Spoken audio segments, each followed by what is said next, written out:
What's going on, guys? This is Coach Anis Kasab here with Kasab Performance Training in the University of Rhode Island Powerlifting Club. Coming to you guys today from Primal Athlete Training Center. You can check out our website at www.primalatc.com. Okay, guys, so this is part 3 of a mini video series that I'm going to be doing about the conjugate method. I already explained the basic layout of the conjugate method. I explained the maximal effort method, the law of accommodation, and deloading. And now I'm going to be explaining the dynamic effort method. Okay, guys, so after this video, I'm going to make another video kind of bringing it all together just so that you guys, now that you have an understanding, a basic understanding of all this stuff, I'm going to try to bring it all together the best I can, maybe even provide a little bit of a template for you guys to follow. And this is also going to be part of an ebook that I'm writing that I'll talk to you guys a little bit about as the year continues to progress. Okay, so the next thing I want to talk to you guys about is the dynamic effort method, okay? So the dynamic effort method, like I said earlier, is speed work. This is going to be moving weight as fast as you can. This is going to be jumping, plyo push-ups, whatever. All that good stuff, moving weight fast. So basically with the dynamic effort method, what we're trying to improve is our body's rate of force development. Okay, so a lot of people will say, if I have to lift heavy in a meet, why the hell would I be lifting fast in training? Listen. Your body will produce as much force as it needs to bring up a 100% of your 1 rep max. So if your 1 rep max is 300, sure, your body might be able to produce that because that is your 1 rep max. But how fast can you produce all 300 pounds of force so that the bar goes all the way up? Okay, and at some point your body is going to stall because your body can only produce so much force at such a fast rate. You're going to hit a massive plateau because you're simply not producing force fast enough. Okay, so by training speed, you are improving your body's rate of force development. You're training your body to move as quickly as possible. You're training your body to produce force as fast as possible. Okay, so that's why people say things like box jumps and plyo push-ups are good for your bench and for your squat and deadlift simply because it's speed training, guys. So why would you do a box squat or a plyo push-up that isn't specific to powerlifting when you can do the exact same thing with a squat or a bench press, moving weight as quickly as possible and get the same effect, except this time it's more specific for your sport? Okay, so once again, the rate of force development is the speed at which force is produced. So the speed at which your body is able to produce all the force necessary to move a certain load. Okay, so when you're doing the squat, okay, so say it's your dynamic effort method lower body day, okay? You are going to do, at week 1, you want to stick to a percentage that's light enough where you're moving the weight fast, okay? So for raw lifters, I know Westside recommends you do 75% week 1, 80% week 2, 85% week 3. If you're inexperienced with the dynamic effort method, definitely do not start out that heavy because that is fucking heavy. You know, their guys are really, really strong and they've been doing this for a long time. They're fast with those weights. I can tell you an intermediate or a novice lifter is not going to be fast with those weights. So I recommend 50 to 60 if you're novice, 60 to 70 if you're more intermediate. So like I'm working in the 60 to 70% range for my dynamic effort method stuff as we speak, and it's working wonders for me.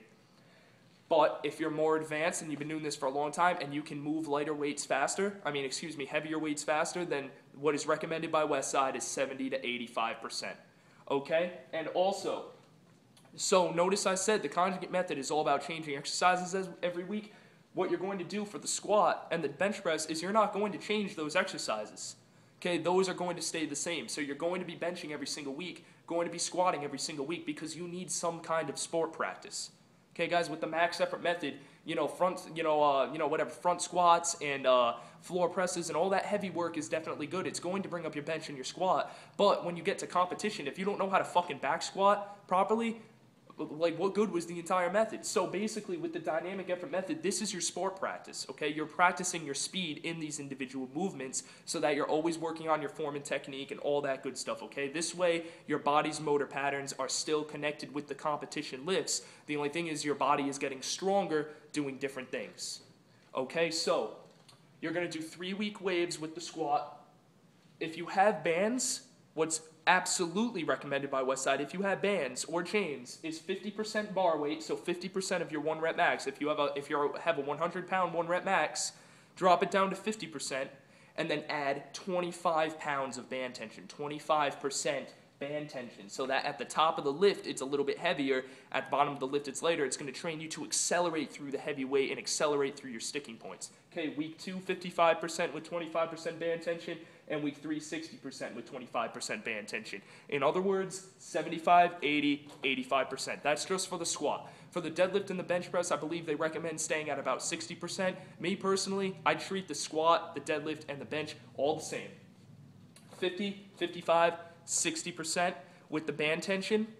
Okay, well, me personally, like I said, I'm currently doing 60, 65, 70 in 3-week waves, but I'm doing that for the squat, the bench, and the deadlift, okay? And that's working wonders for me. Speed work is speed work. This is just what Louis has found works the best with his athletes. Now, keep in mind, those guys are a hell of a lot bigger and a hell of a lot stronger than we are, so we need a place to start before we ever even think about getting to that level, okay? And also, with the squat, Louis recommends week 1, 12 sets of 2, week 2, heavier weight, 12 sets of 2, week 3, heavier weight, 10 sets of 2. Why he drops the last 2 sets, I have no idea, but he does. Okay, with the bench press, Louis recommends 9 sets of 3 reps, mixing up the grip each time. Close grip for 3 sets, normal grip for 3 sets, wide grip for 3 sets, switch it up.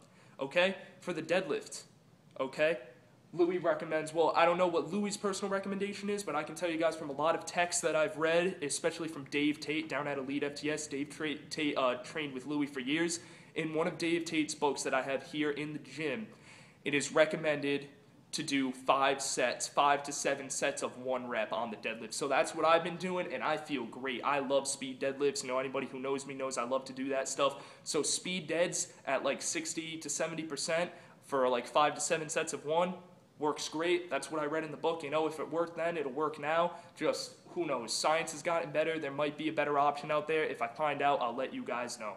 All right, guys, so that's basically everything there is to know about the dynamic effort method. It is something to take seriously, guys. Take very little rest in between your sets. Let your heart rate drop, and then do it again. Always move weight fast. Always move weight heavy. And then, for the repetition effort method stuff, move light weights, squeeze, flex, kill your weaknesses, guys. It's the ultimate formula. You know, lift heavy, lift fast, and build your muscle. That sounds like a pretty fucking good formula to me. I don't know about you guys. So that's basically the conjugate method, guys. I'm going to do a video where I just kind of like lay out like a template type thing for you guys, just so you know you can have something to work with. So really hope you guys have enjoyed it. And yeah, check out the last video. Once again, any questions, kasabtraining@gmail.com. Send me an email. All right, guys, I'll talk to you. Peace.